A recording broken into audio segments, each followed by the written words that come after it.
We are on the line 157,337. We are running north and south. The last confirmed words anyone heard from Amelia Earhart. Then the radio went dead. It was July 2nd, 1937. The greatest aviator in the world had vanished into the Pacific Ocean with her navigator, Fred Noonan. The U.S. Navy launched the largest sea and air search in American history. 66 aircraft, 9 ships, 250,000 square miles of ocean. They found nothing. 89 years later, a commercial pilot named Justin Myers sat on his couch watching a documentary. The next morning, he opened Google Earth. He zoomed into a tiny, uninhabited island called Nikumaroro, and there, on the coral reef, he found something. A dark, straight object, 39 feet long. The exact wingspan of Earhart's Lockheed Electra 10E. This summer, July 28, 2026, Purdue University is sending an expedition to that island. The same university that funded her original plane in 1937. 15 researchers, 6 days at sea, magnetometers and sonar and underwater excavation crews. 3 separate lines of evidence now point to the same tiny atoll. And we might finally get an answer. Before she was a mystery, Amelia Earhart was a force. At 25, she became the first woman to fly above 14,000 feet. The records kept falling. First woman to fly solo across the Atlantic in 1932.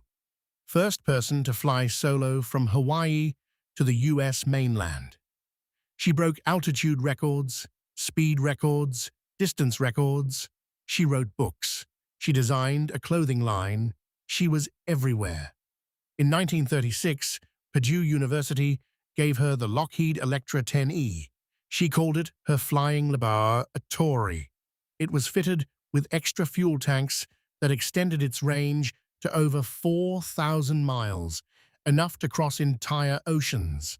She promised to return it when she was done. She never did. She was 39 years old, 5'8". She carried a jar of freckle cream in her flight bag and was deeply self-conscious about photographs.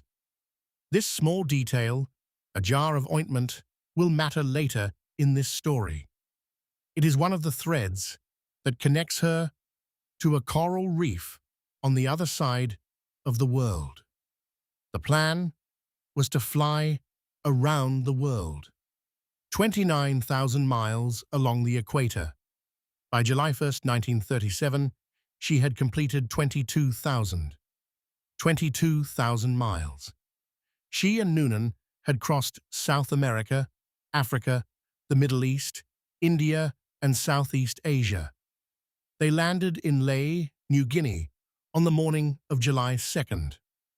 The hardest leg still waited, 2,500 miles across the open Pacific to a target barely 2 miles long. Howland Island.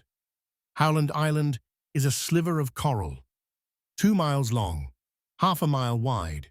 No trees, no hills, no visible landmarks from the air. In 1937, it was the most remote waypoint on the most ambitious flight in history.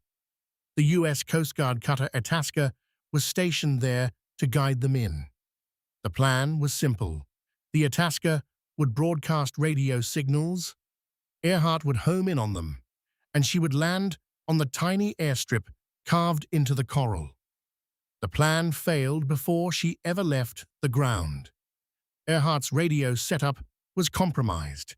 She could receive on some frequencies, but transmit on others. The Itasca could barely hear her. Her voice came through, faint, broken, often unintelligible. At 6:14 a.m. on July 2nd, she made contact. She sounded confused. She reported cloudy weather. She could not hear the Itasca's signals clearly. At 7:42 a.m., her voice cut through the static. We are on the line, 157-337. We are running north and south. She was giving her position relative to an imaginary line drawn through Howland Island. She was somewhere along that line. At 7:58 a.m., she called again. We are circling, but cannot hear you. At 8:43 a.m., her last coherent transmission. We are on the line, 157-337. We are running north and south. Then the radio went dead. What followed was the largest sea and air search in American history up to that point. 66 aircraft, 9 ships, 250,000 square miles of ocean, an area larger than the state of Texas. The Navy searched for 16 days. They flew at wave-top height, scanning for any sign of wreckage. They dropped smoke bombs to mark possible debris. They listened on every frequency for any whisper of a distress call. They found nothing, not a piece of wreckage, not an oil slick, not a life raft, not a body. The official conclusion was that the Electra ran out of fuel, ditched in the open ocean, and sank in 17,000 feet of water. The U.S. Navy closed the case, but the case never really closed. Because in the days following the disappearance, amateur radio operators across the United States and Canada reported hearing distress calls on Earhart's frequency. Faint, desperate, a woman's voice saying she was injured, giving coordinates, asking for help. The Navy dismissed them as hoaxes. Years later, a detail emerged that changed everything. For 89 years, 3 theories have competed for the truth. The first is the Navy's conclusion. Crash and sink. The Electra ran out of fuel and went down in deep water. The evidence for it is the evidence of absence. No wreckage was ever found. The problem is the radio signals. Multiple credible operators, including Pan Am stations in Hawaii and the mainland, recorded distress calls in the days after July the 2nd. A crashed aircraft sitting on the ocean floor cannot transmit for 72 hours. Lockheed, the manufacturer of the Electra, told the Navy directly, "If you are hearing her night after night, she is on land. She is recharging the battery by running the right-hand engine. She did not crash at sea." The second theory is Japanese capture. Earhart crashed on the island of Saipan, was taken prisoner by the Japanese military, and died in custody. This theory rests almost entirely on a single eyewitness claim from a Saipanese woman who said she saw 2 white prisoners, a man and a woman, executed and buried on the island. No physical evidence has ever supported it, and most historians have dismissed it. The third theory is the one that the evidence keeps pointing toward. Amelia Earhart did not crash into the ocean. She found an island no one was looking at. Nikumaroro, 400 miles southeast of Howland. Uninhabited, unvisited, and, critically, the first place the U.S. Navy thought to search. On July the 9th, 1937, 1 week after she vanished, Navy seaplanes from the battleship USS Colorado flew over Nikumaroro. The pilots reported seeing signs of recent habitation. They saw something that looked like a camp, but they dismissed it. They assumed coconut harvesters had been on the island. What nobody knew at the time, the harvesters had not been there since 1892. The Navy was looking at the right island. They just did not know what they were seeing. In 1989, an organization called TIGHAR, the International Group for Historic Aircraft Recovery, began investigating Nikumaroro. They have now completed 12 expeditions. What they have found is not a smoking gun.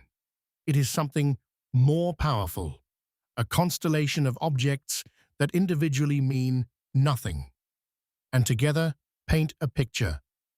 A woman's compact. The brand was the same one Earhart favored. A jar of Dr. C.H. Berry's freckle ointment. The exact product she was known to carry. The exact product she was self-conscious about. A piece of plexiglass, 0.145 inches thick, with the same curvature as an Electra window. Campfire remains with bird bones and fish bones. Clamshells opened in the New England style, a method taught to Earhart by her mother. A jackknife matching the inventory of the Electra. But the most haunting piece of evidence is the bones. In 1940, a British colonial officer on Nikumaroro found a partial human skeleton, 13 bones, a woman's shoe, and a sextant box. He shipped them to Fiji for analysis. A doctor there examined them and concluded they belonged to a European male, roughly 5'5". The bones were lost. No one knows where they are. They were never seen again. In 2018, researchers reanalyzed the original medical measurements using modern forensic techniques. The old conclusion fell apart. The bones were not definitively male. In fact, the measurements were more consistent with a female of European descent, roughly 5'8". Amelia Earhart was 5'8". And then there are the radio signals. In the days after the disappearance, faint distress calls were received, not just by amateurs, but by professional stations. The Coast Guard in San Francisco logged them. Pan Am in Hawaii logged them. A Navy radio operator on Howland Island himself heard what he believed was Earhart's voice. The signals followed a pattern. They came at night when the tide was high enough to float the plane and run the right engine. The pattern matched exactly what would be needed to charge a battery from a stationary aircraft on a reef. A crashed plane at the bottom of the ocean does not transmit at night. A plane on a reef does.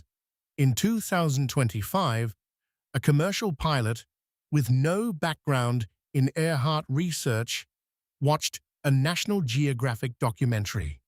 His name is Justin Myers. The next day, he opened Google Earth and zoomed into Nikumaroro's lagoon. He found something on the reef, a straight, dark object that did not match any natural feature. He measured it using the tool built into the software. 39 feet, the exact wingspan of the Lockheed Electra 10E. He also identified what appeared to be a partially exposed radial engine and the contour of a buried wheel. He shared his findings with TIGHAR. The images went viral. The timing was luck.